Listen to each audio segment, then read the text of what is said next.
समाज के अंदर एक बहुत ही बुरी एक बुराई जो जन्म ले रही है और नौजवानों को उस बुरी आदत ने अपना दिलदादा बना लिया है और गर्विदा बना लिया है, और ये नौजवान नस्ल उस बुरी चीज़ के पीछे तेज़ी से दौड़ रहा है। मैं उस पर कुछ रोशनी आपके सामने डालना चाहता हूँ। और समाज के अंदर ये उठने वाली जो बुराई है वो है नशे की, और बिलखुसूस शराब नोशी की। 31 दिसंबर को मैं रात के 1 बजे तक जागता रहा। सोशल मीडिया पर मेरी नज़र थी। इंडिया में कहां कहां क्या होगा उसको देख रहा था, लेकिन बुराई अपने ही इलाके में मिली। जैसे ही 11:55 हुए और फिर 56, 57, 58, 59 और जैसे ही रात का 12 बजता है और 1 जनवरी शुरू होती है, जश्न मनाया जाता है। रात के अंदर मेरे पास फोन आया, क्या कर रहे हैं? मैंने कहा देख रहा हूं बॉम्बे में क्या हो रहा है, दिल्ली में क्या हो रहा है, जश्न कैसे मनाया जा रहा है, थोड़ा सा नज़र डाल रहा हूं। कहते हैं मौलाना दूर मत जाइए, आप अपनी बस्ती के अंदर भी नज़र डाल सकते हैं। नौजवान लड़के और लड़कियों ने शराब पी, मुसलमानों ने पी, हमारे अपनों ने पी। सिर्फ लड़कों ने नहीं, लड़कियों ने भी पी, और शराब पीकर ही वो खामोश नहीं हुए, फिर एक दूसरे के हाथ में हाथ डालकर उन्होंने डांस भी किया।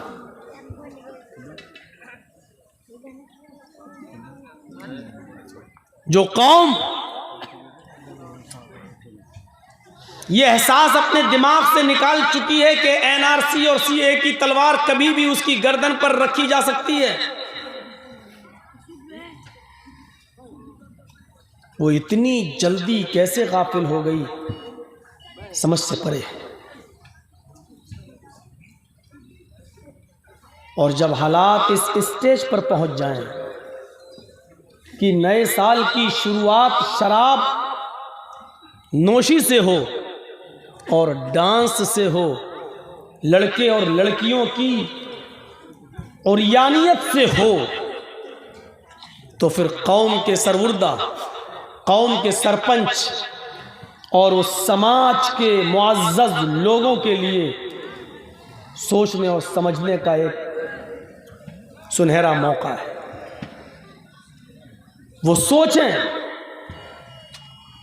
और अगर नहीं सोच सकते तो जान लें कि ये कौम जिसमें आप मौजूद हैं ये जिंदा नहीं है। शराब पीकर डांस करने वाले लड़के और लड़कियों को हमारे कौम और समाज के सरवुर्दा लोग जिंदा समझें? नहीं साहब, ये कौम जिंदा नहीं है, आईसीयू पर लेटी हुई है। ये कौम आईसीयू पर लेटी हुई है। डॉक्टर ने कह दिया अगर आईसीयू से निकालेंगे, नाक पे चढ़ा हुआ डब्बा हटाएंगे, मर जाएगा। ये कौम बिल्कुल मौत के दहाने पर है, रूह नहीं रह गई है, ऑक्सीजन से जिंदा है। और शराब की लत इतनी बुरी है कि ये जल्दी छूटती नहीं है।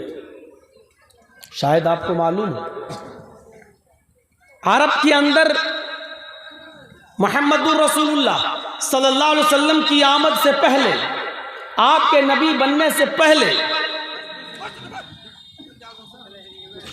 शराब का इतना दौर था, उरूज था कि अरबों के यहां जब कोई बच्चा पैदा होता था तो हमारे यहां मां उस बच्चे के मुंह पर सबसे पहले शहद लगाती है, या उस बच्चे के हलक में सबसे पहले मां की पिस्तान का दूध जाता है। लेकिन अरब के अंदर जब किसी के घर कोई बच्चा पैदा होता था तो उस बच्चे की जबान पर सबसे पहले शराब के कतरे रखे जाते थे।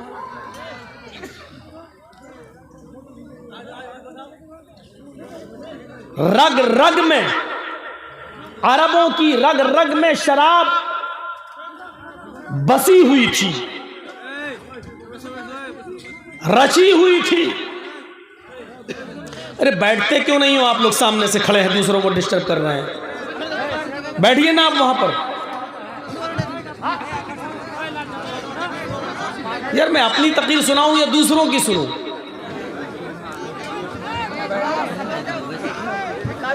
फिर भी बैठने का नाम नहीं ले रहे हैं। पता नहीं मिट्टी से पैदा है कि लोहे से पैदा।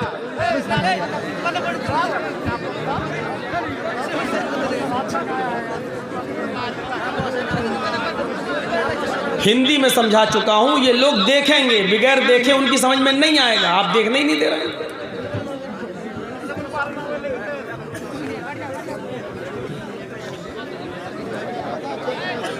उनकी रग रग में शराब रची और बसी थी।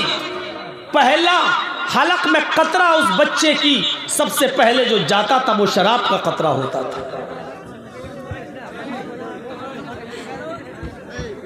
जब इस्लाम की आमद हुई, नबी अकरम सल्लल्लाहु अलैहि वसल्लम ने जब इस्लाम की दावत लोगों में पेश की और लोग धीरे धीरे इस्लाम कबूल करने लगे तो सहाबा की तरफ से मांग उठने लगी, आए अल्लाह के नबी सल्लल्लाहु अलैहि वसल्लम शराब को हराम करार दे दीजिए। ये शराब बहुत गंदी चीज है, शराब बहुत बुरी चीज है, इसकी हुर्मत का आप ऐलान करिए। लेकिन अल्लाह के नबी सल्लल्लाहु अलैहि वसल्लम को मालूम था जिन अरबों के यहाँ बच्चा पैदा होने के बाद पानी, शहद या मां का दूध पिलाने के बजाय जिसके हलक में सबसे पहले शराब का कतरा डाला जाता हो, जिसकी घुट्टी में शराब रची और बसी हुई हो, वो इतनी आसानी से शराब नहीं छोड़ सकती है। इसलिए नबी अकरम सल्लल्लाहु अलैहि वसल्लम ने कुछ दिनों तक के लिए मोहलत दी है और शराब को डायरेक्ट हराम करार नहीं दिया। अल्लाह के रसूल के अंदर भी शराब की हुर्मत का ऐलान करने की जल्दी नहीं हुई। क्यों? जानते थे ऐसा ना हो कि अभी हराम कर दें और ये लोग नए नए मुसलमान हुए, शराब छोड़ ना पाए, फिर भागकर ईसाई हो जाए, यहूदी हो जाए, कहीं ऐसा ना हो कि फिर इस्लाम को छोड़ बैठे। इसलिए बेहतर है कि अभी जो कर रहे हैं करना दो। हजरत उमर फारूक रजी अल्लाह ताला अन्हु जैसी हस्ती बार बार मशवरा दे रही है, आए अल्लाह के नबी ये शराब बहुत ख़राब चीज़ है, आप शराब की हुर्मत का ऐलान कर दीजिए। और आप फरमाते थे, आए उमर नहीं नहीं, अभी शराब को हराम अगर करार दे दूंगा, हराम कर दूंगा, तो ये लोग कहीं इस्लाम से ना फिर जाएं। यानी शराब इतनी आसानी से नहीं छूटती, ये भी देख लीजिए। जो लोग शराब के आदी हैं ना, वो गौर से सुने। ऐसा थोड़ी है कि यहाँ जितने बैठे हैं कोई शराबी है ही नहीं, सब दूध पीते हैं।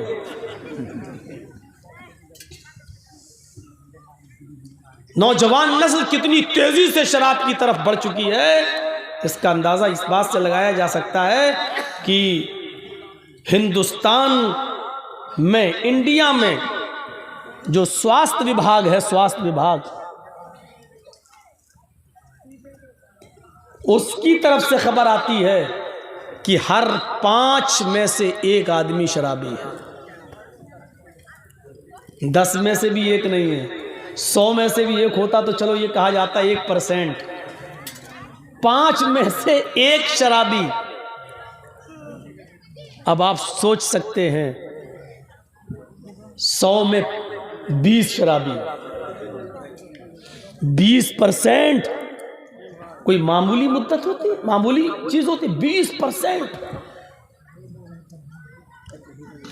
सर्वे में किसी धर्म का को निशाना नहीं बनाया गया, लेकिन मैं दावे के साथ कह सकता हूं इस 20% शराबियों में 10% सिर्फ मुसलमान होगा, और 10% जो बाकी बचे उनमें हिंदू, सिख, ईसाई, यहूदी, जैनी, बुद्धिस्ट, ये सारे लोगों को जोड़ा जाए तो ये 10% होंगे, और 10% अकेले, 20 में 10 अकेले मुसलमान होंगे।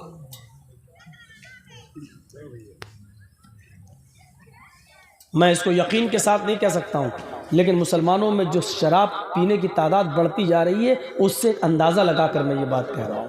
मेरा आइडिया गलत भी हो सकता है, लेकिन इनफरादी तौर पर अगर देखा जाए, यहूदियों में, हिंदू भाइयों में, सिखों में, इनफरादी तौर पर देखा जाए तो इसको मैं डंके की चोट पे कह सकता हूं कि सबसे ज्यादा इनफरादी तौर पर अलग अलग करके देखा जाए तो सबसे ज्यादा शराब पीने वाले मुसलमान हैं।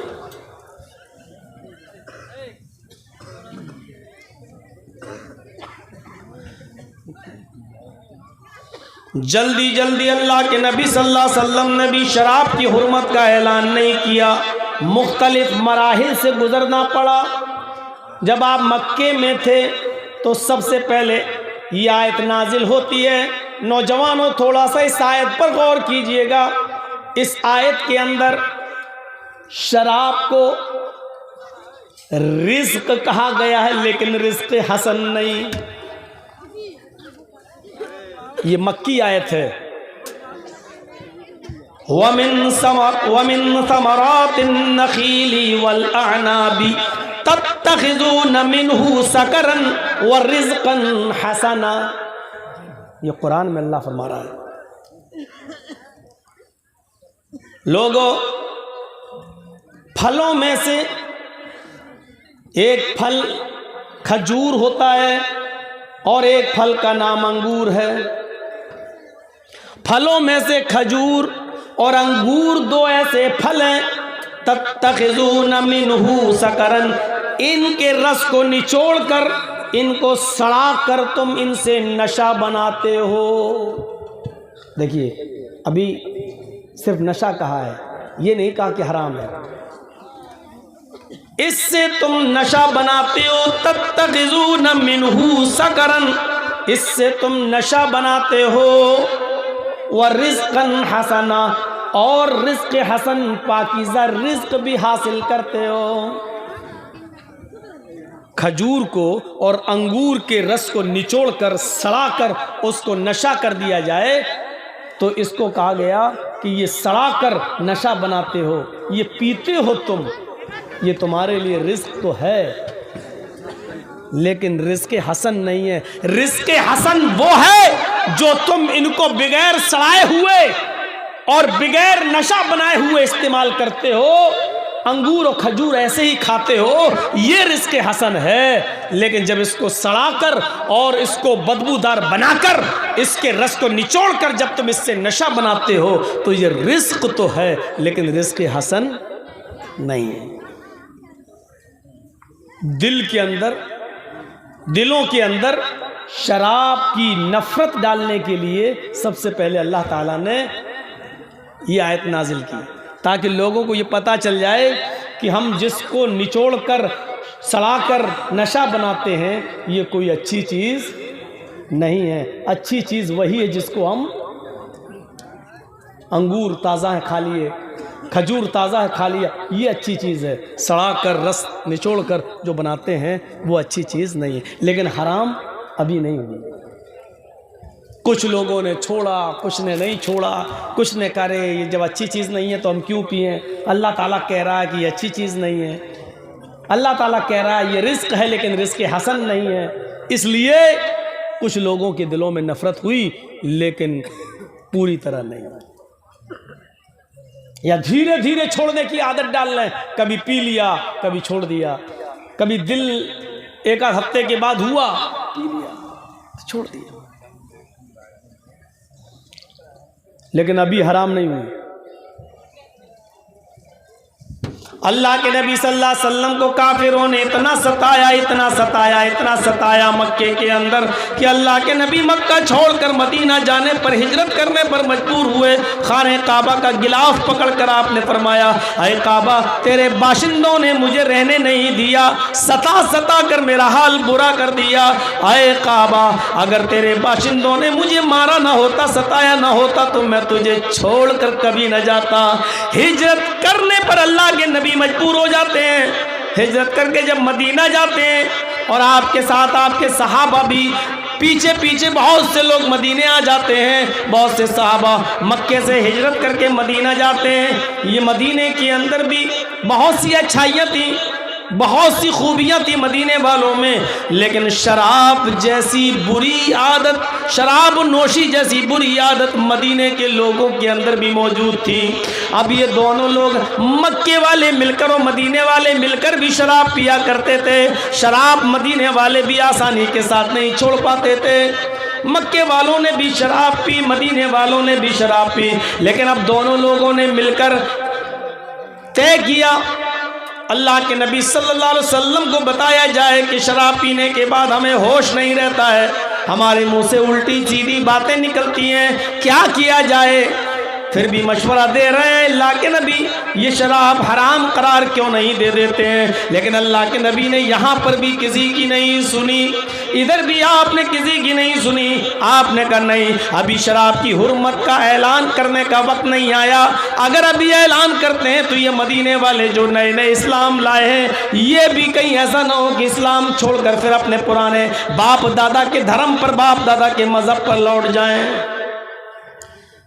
अब एक आयत मदीने में नाजिल होती है शराब के सिलसिले में। देखिए, मक्के में तो नाजिल हो चुकी है, वहां शराब को ये कहा गया ये बुरी चीज है, नशा है, लेकिन ये नहीं कहा गया हराम है। अब एक आयत मदीने में नाजिल होती है शराब के सिलसिले में। सुनिए वो आयत क्या नाजिल होती है। अल्लाह ताला जनाब मोहम्मद रसूलुल्लाह सल्लल्लाहु अलैहि वसल्लम पर यह आयत नाजिल करता है, लेकिन इस आयत के अंदर भी शराब की हुर्मत का ऐलान नहीं किया जा रहा है, सिर्फ उसके नुकसान की तरफ इशारा किया गया। यसअलूनका अनिल खमरी वल मैसिर, यसअलूनका अनिल खमरी वल मैसिर कुल फीहिमा इस्मुन कबीर व मनाफिउ लिन्नास व इस्मुहुमा व इस्मुहा अकबरु मिन नफ़इहिमा व इस्मुहा अकबरु मिन नफ़इहिमा। कुरान की ये आयत मदीने में नाजिल होती है। वो आयत मक्के में नाजिल हुई जिसमें शराब को सिर्फ रिस्क कहा, रिस्क हसन नहीं, लेकिन ये आयत मदीने में नाजिल होती है। आए मोहम्मद सल्लल्लाहु अलैहि वसल्लम, आए मेरे प्यारे नबी, ये मक्के मदीने वाले, ये मक्के और मदीने की लोग मदीने में आपसे सवाल करते हैं शराब के बारे में और जुए के बारे में। आपसे सवाल करते हैं कि ये कैसी चीज़ है, ये क्या है, ये हराम है, ये हलाल है, इसके साथ क्या किया जाए। इसको पीने के बाद हम नशे में आ जाते हैं, हम माँ को माँ, बहन को बहन, बेटी को बेटी नहीं समझते हैं। आए अल्लाह के नबी, शराब के सिलसिले में आप कोई वाज़े हुक्म नाजिल, वाज़े हुक्म दें, क्या है शराब के बारे में। यसअलूनका अनिल खम्रि वल मैसिर, ये महले मदीना आपसे शराब और जुए के बारे में सवाल करते हैं। कुल, तो आप फरमा दो, आप इन लोगों से कह दो। यार लगता है मोदी के बाप बन के यहाँ आ गए, सबसे बड़ा ये ठहलता हुआ आ रहा। बैठ जाओ भाई। कुल आए नबी आप कह दो, कुल आए नबी आप फरमा दो, कुल फीहिमा इस्मुन कबीर, इन दोनों चीजों के अंदर बहुत बड़ा गुनाह है, बहुत बड़ा नुकसान है, ये दोनों चीजें बहुत खराब हैं। लेकिन आगे एक और जुमला कह दिया गया, सिर्फ यहाँ खराब कहा गया है, यहाँ ये कहा गया है ये दोनों चीजें बड़ी नुकसानदेह हैं। कुल फीहिमा इस्मुन कबीर, लेकिन आगे वाले जुमले ने चौंका दिया। व मनाफिउ लिन्नास, लोगों के लिए इन दोनों चीज़ों में कुछ नफ़ा भी है। शराब और जुए में नफ़ा होगा, नफ़ा जो चीज़ खुद नुकसानदेह हो वो नफ़ा दे सकती है, लेकिन कुरान कह रहा है शराब में और जुए में कुछ नफ़ा भी है लोगों के लिए, पीने वालों के लिए नहीं, दूसरे लोगों के लिए। मनाफिउ लिन्नास, इन दोनों के अंदर बहुत बड़ा गुनाह है, लेकिन लोगों के लिए कुछ फायदा भी है। अब लोगों का फायदा क्या था बताऊं आपको।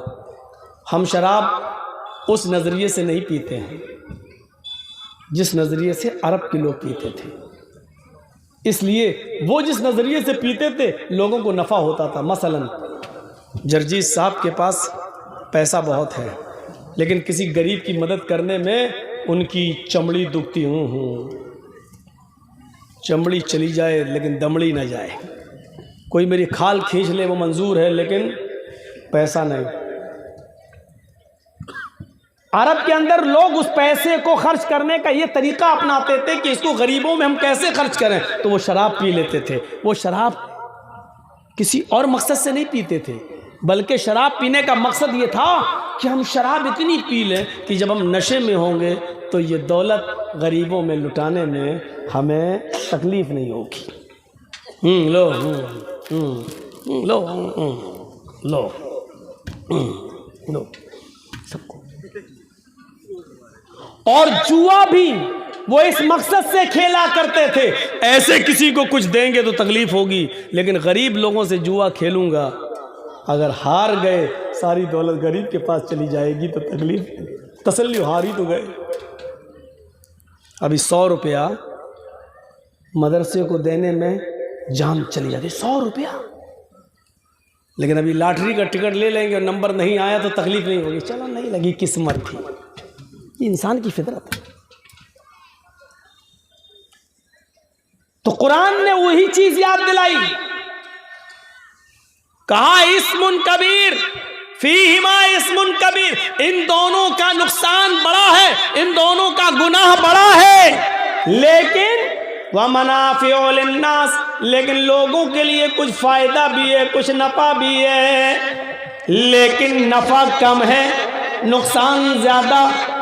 इस्मुहा अकबरु मिन नफ़इहिमा, इन दोनों का गुनाह उनके नफ़े से बढ़कर है, नफ़ा कम है, नुकसान ज़्यादा है। और जिस चीज़ के अंदर नफ़ा कम हो और नुकसान ज़्यादा हो, अकल भी ये कहती है कि उस चीज़ को छोड़ देना चाहिए।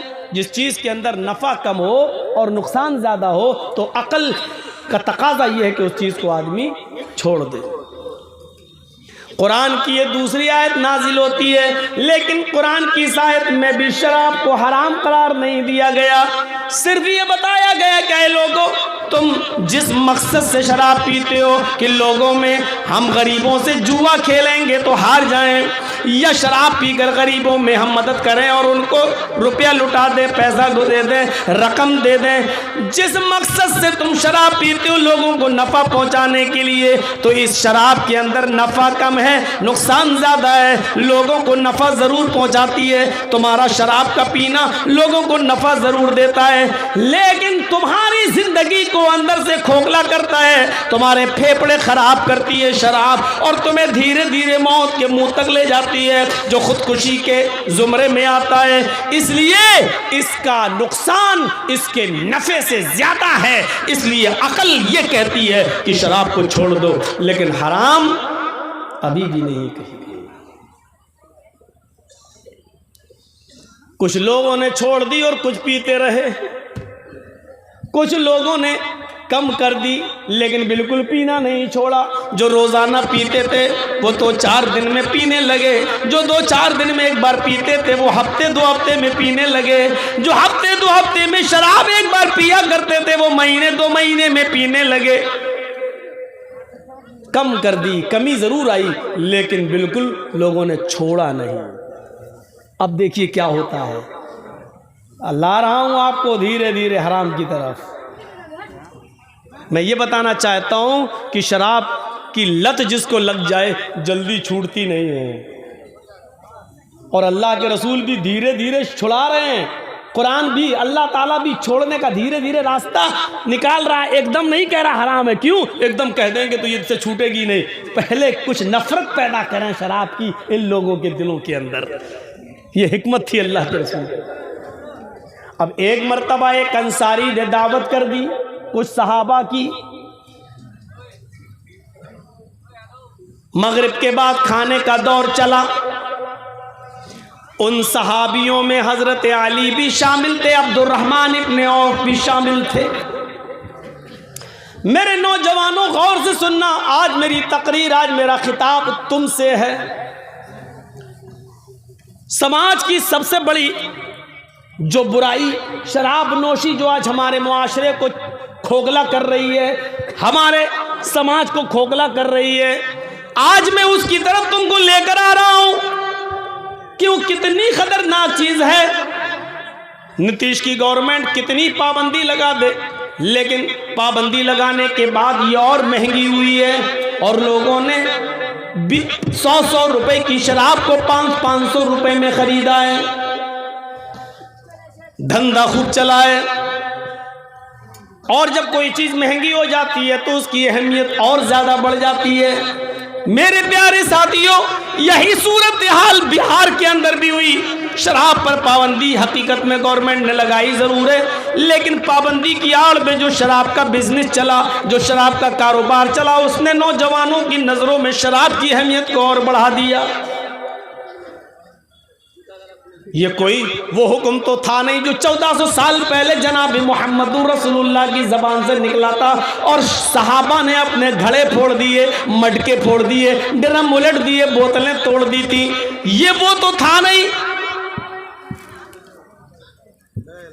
जो चीफ मिनिस्टर शराब पर पाबंदी की बात करता है, पाबंदी लगाता है, वो भी अच्छी तरीके से जानता है कि खुद हमारे एमएलए इसकी बगैर एक बात नहीं कह पाते हैं। हमारे एमएलए सबसे ज्यादा वही शराब पीते हैं, और जब तक शराब न पिए उनकी खोपड़ी काम ही नहीं करती है। मेरे भाइयों, एक अंसारी दावत कर रहा है सहाबाई कराम की, चंद सहाबियों की, और उस दावत में हजरत अली भी शामिल हैं, अब्दुर्रहमान इब्न औफ भी शामिल हैं। खाना खिलाया जाता है और खाना खाने के बाद शराब का दौर चलता है। हराम तो हुई नहीं थी। खाना खाने के बाद शराब का दौर चलता है। कुछ साहबा ने शराब पी भी ली और कुछ ने नहीं पी। इत्तिफाक देखिए, शराब पीने के बाद गुनूत की तारी होने लगी, सर चकराने लगा, नशा छाने लगा, और इसी बीच में इशा की नमाज का वक्त हो जाता है। अल्लाहु अकबर, अल्लाहु अकबर, हय्या अलस सलाह, हय्या अलल फलाह की आवाजें मस्जिदों की मीनारों से आने लगती हैं। उस अंसारी ने कहा, हम लोगों ने शराब पी रखी है, इस हाल में हम लोग मस्जिद क्यों जाएं? ऐसा करो, चंद लोग यहीं मौजूद हैं, इसी घर में हम कपड़ा बिछा लेते हैं और नमाज पढ़ लेते हैं। वही कपड़ा बिछाया गया। एक सहाबी को नमाज पढ़ाने के लिए आगे खड़ा कर दिया गया, बकिया सब पीछे लग गए। पीछे जो लगे थे उन्होंने भी शराब पी रखी थी, और जो नमाज पढ़ाने के लिए खड़े हुए उन्होंने भी शराब पी रखी थी, और शराब का नशा उनकी खोपड़ी में अकल पे आने लगा। अल्लाहु अकबर कहकर नमाज शुरू कर दी, और सूरह फातिहा तक गाड़ी बहुत अच्छी चली। अल्हम्दुलिल्लाहि रब्बिल आलमीन अर्रहमानिर रहीम मालिकी यौमिद्दीन इय्याका नअबुदु व इय्याका नस्तईन इहदिनस सिरातल मुस्तकीम सिरातल लज़ीना अनअमता अलैहिम गैरिल मग़दूबि अलैहिम वलद्दाल्लीन। यहाँ तक गाड़ी बिल्कुल सही चली। अब जो सहाबी नमाज पढ़ा रहे हैं, सुनिए, यहाँ साहबा पीछे आमीन कह रहे हैं। अब उस सहाबी ने कुरान की जो सूरत शुरू की, सूरह फातिहा के बाद एक और सूरत पढ़ी जाती है ना, अब वो सूरत शुरू की। पता नहीं किसने कहा था कि बीच में बैठो, परेशान हो जाता हूँ यार। अब बम्बई, दिल्ली, कितना महज़्ज़ब तरीके से लोग सुनते हैं प्रोग्राम। हैदराबाद, बेंगलोर, हर जगह चले जाइए, एक डिसिप्लिन इतना होता है, एक आदमी नहीं उठ सकता है। उड़ता है तो जाने का रास्ता अलग, आने कोई डिस्टर्ब नहीं, समझ में नहीं आता। मोबाइल तो ऐसा लगता है कि आपसे ज़्यादा सुनने का शौकीन कोई है ही नहीं, लेकिन तकरीरों में शोर और हंगामा। अब देखो कौन सा स्प्रिंग लगा है नीचे, पता नहीं, सही से बैठ ही नहीं पाता है। तो वो सहाबी ने दूसरी सूरत जब पढ़ना शुरू की तो उन्होंने सूरह काफिरून जो कुरान में है उसको पढ़ा। अब सूरह काफिरून क्या है? क़ुल या अय्युहल काफिरून ला अअबुदु मा तअबुदून। मोहम्मद सल्लल्लाहु अलैहि वसल्लम कह दो, ऐ काफिरो, ला अअबुदु मा तअबुदून, मैं उन माबूदों की इबादत नहीं करता, मैं उन झूठे खुदाओं को नहीं पूजता जिनको तुम पूजते हो। लेकिन ये सहाबी क्या पढ़ रहे हैं? शराब के नशे में क्या पढ़ रहे हैं? या कुल या अय्युहल काफिरून नहनु नअबुदु मा तअबुदून। नशा है, पता नहीं चल रहा है मुंह से क्या निकल रहा है। आयत क्या है? ला अअबुदु मा तअबुदून, मैं उनकी इबादत नहीं करता जिनकी तुम करते हो, मैं सिर्फ एक रब की इबादत करता हूं। और ये क्या पढ़ रहे हैं? नहनु नअबुदु मा तअबुदून, आए काफिरो, हम भी उन खुदाओं की पूजा करते हैं जिनकी तुम करते हो, हम भी उन खुदाओं की इबादत करते हैं झूठे जिनकी तुम करते हो। माना ही बदल गया।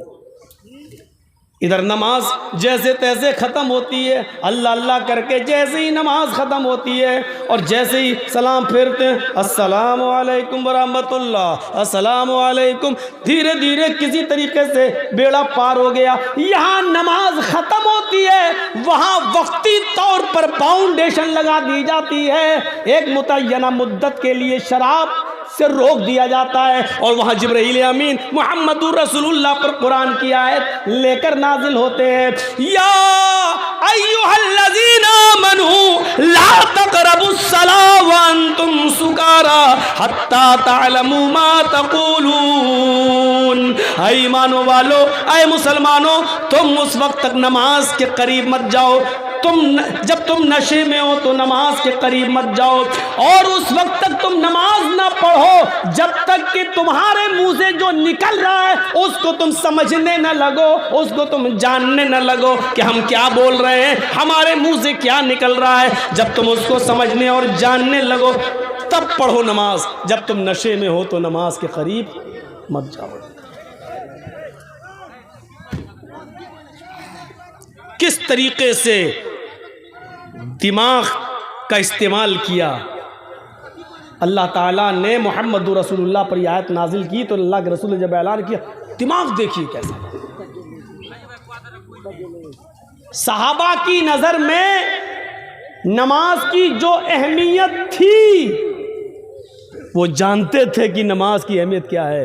जब अल्लाह ने ये कह दिया और अल्लाह के रसूल से ये कहलवा दिया कि तुम नमाज के करीब मत जाओ जब तुम नशे में हो, तो वो नमाज के वक्त शराब अभी नहीं पिएंगे। क्यों? अरे यार अभी थोड़ी देर के बाद तो नमाज का टाइम हो जाएगा, अभी नहीं पिएंगे। अगर पी लेंगे तो नशा होगा और नशा होगा तो नमाज नहीं।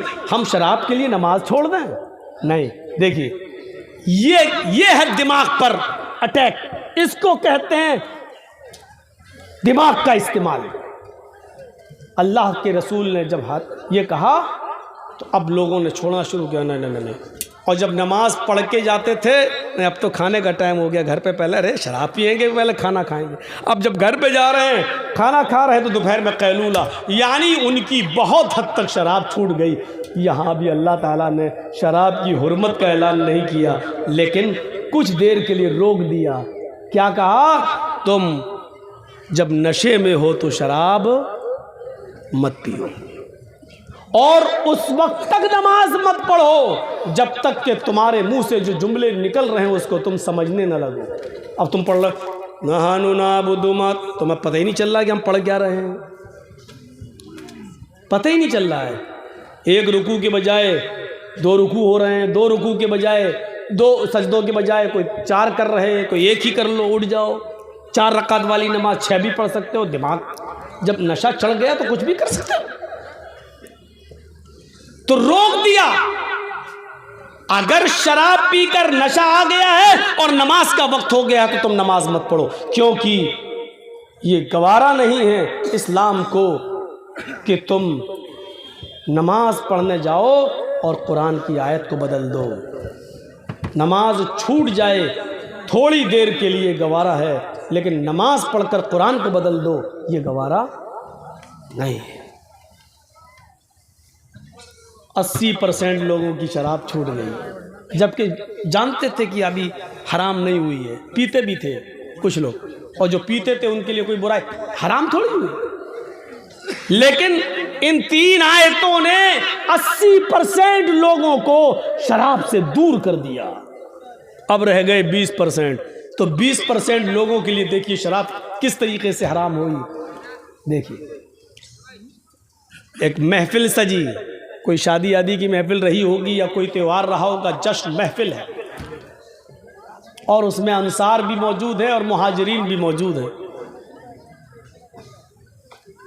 अंसारी, मदीने के अंसारी और मक्के के वो मुहाजिरीन जो हिजरत करके आए वो मौजूद हैं। जश्न मनाया जा रहा है और जश्न में शराब का दौर चलता है। यहाँ तो चंद सहाबा थे दावत पर अंसारी की, वहाँ चंद नहीं है, सब हैं। जितने अंसारी थे वो, और मदीने में मक्के से जितने हिजरत करके आए वो सारे लोग मौजूद थे। महफिल सजी थी, जश्न मनाया जा रहा था और जश्न में शराब का दौर चला। मदीने के अंसारियों ने भी शराब पी और मक्के के मुहाजिरीन ने भी शराब पी। अब दोनों शराब के नशे में धुत। हम बड़े बाप के बेटे हैं, हाँ, आस्तीनें तरने लगे। अब दोनों ही लोग अंसारी मुहाजिरीन को और मुहाजिरीन अंसारियों को बुरा भला कहने लगे।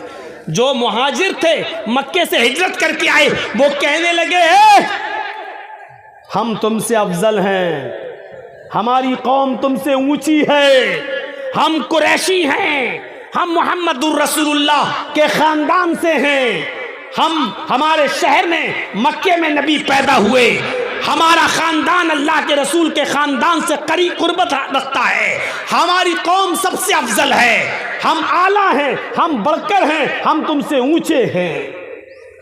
उधर मदीने के अंसारियों को गुस्सा आया। शराब है। देखा नहीं, दिल्ली के अंदर एक काफिला गुजर रहा था मोदी जी का, और पीछे गाड़ियां चल रही थी और दिल्ली की सड़क पे शराबी पड़ा हुआ था हो। और पुलिस वालों को पता चला कि कमीना ये मोदी जी की गाड़ी आ रही, मार रहे उसको। अब वो कह रहा क्यों मार रहा, हट मोदी जी आ रहे। कौन आ रहा कि मोदी जी? अरे सब मेरे बाप के नौकर है। शराबी की नजर में क्या है, ऐसी कह रहा दिल्ली की सड़क पर, हट ये तो सब मेरे बाप के नौकर हैं होंगे। और पुलिस वाले मार मार के खींच के ले गए उसको। मार रहे तो लगी नहीं रही उसको, इतनी पी रखी। उसको उठाया, गाड़ी में भरा, कहीं दूर, कहीं ऐसा ना होगी। तब जाके तो शराबी की नजर में कोई बड़ी चीज नहीं होती। इधर मदीने के अंसारियों ने सुना कि ये अपने आप को बड़ा कह रहे, तो क्या कहा मदीने के अंसारियों ने, ए मक्के वालों चुप रहो, तुम हमसे बड़े कैसे हो सकते हो? भूखे थे, तुम्हारे पास खाने को नहीं था, हमने दिया। नंगे आए थे, फटे पुराने कपड़े पहनकर, पहनने के लिए कपड़ा नहीं था, हमने दिया। कुछ नहीं था, कारोबार के लिए खेतियां हमने दी, दुकानें हमने दी, रहने के लिए, सर छिपाने के लिए घर नहीं था, हमने दिया। तुम्हारे बेटों के साथ हमने अपनी बेटियों की शादी की। तुम फटीचर थे, भूखमरे थे, भूखे और नंगे थे, हमने तुम्हें पनाह दी। पनाह देने वाला बड़ा होता, हम तुमसे बड़े हैं। ओ अल्लाह के रसूल के कानों में खबर जाती है, मदीने के अंसारी और मक्के के मुहाजिरीन ने शराब पी रखी है, और शराब के नशे में ये लोग एक दूसरे से अफजल अफजल के लिए लड़ रहे हैं, एक दूसरे से बड़े होने की लड़ाई लड़ रहे हैं। आय अल्लाह, मैं तो ऊंच नीच खत्म करने आया था, मैं तो जात पात खत्म करने आया था, मैं तो बिरादरीवाद खत्म करने आया था, लोगों को एक अल्लाह से डरने वाला बनाने के लिए आया था, तकवे की बुनियाद पर लोगों को अफजल करार देने के लिए आया था। आय अल्लाह, इस शराब ने लोगों को, मक्के और मदीने के लोगों को एक दूसरे से दूर कर दिया है, एक दूसरे को मारने के लिए तैयार है। नबी अकरम की सवालिया नजरें आसमान पर उड़ती हैं। आय अल्लाह, अब वक्त आ गया है, इस शराब के बारे में तू कोई हुक्म नाजिल फरमा दे, कोई हुक्म नाफिज फरमा।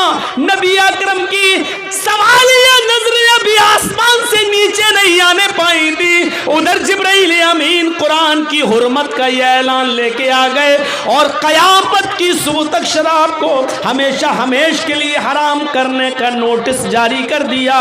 या अय्युहल्लज़ीना आमनू इन्नमल खमरु वल मैसिरु वल अंसाबु वल अज़लामु रिज्सुम मिन अमलि शैतान फज्तनिबूहु लअल्लकुम तुफ्लिहून। ईमानो वालो, तुम्हारी ऊपर शराब, ईमानो वालो तुम्हारे ऊपर जुआ, आए मुसलमानों तुम्हारे ऊपर बुतों के नाम पर चढ़ाए हुए चीजें, वल अज़लाम और पासे के तीर,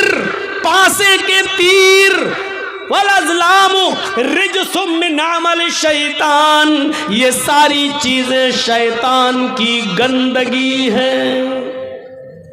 यहाँ अल्लाह ने ये नहीं कहा इन्नमल खमरु वल मैसिरु वल अंसाबु वल अज़लामु हरामुन अलैकुम, ये नहीं कहा कि तुम्हारे ऊपर हराम है, बल्कि क्या कहा, रिज्सुम मिन अमल शैतान, शैतान की गंदगी है।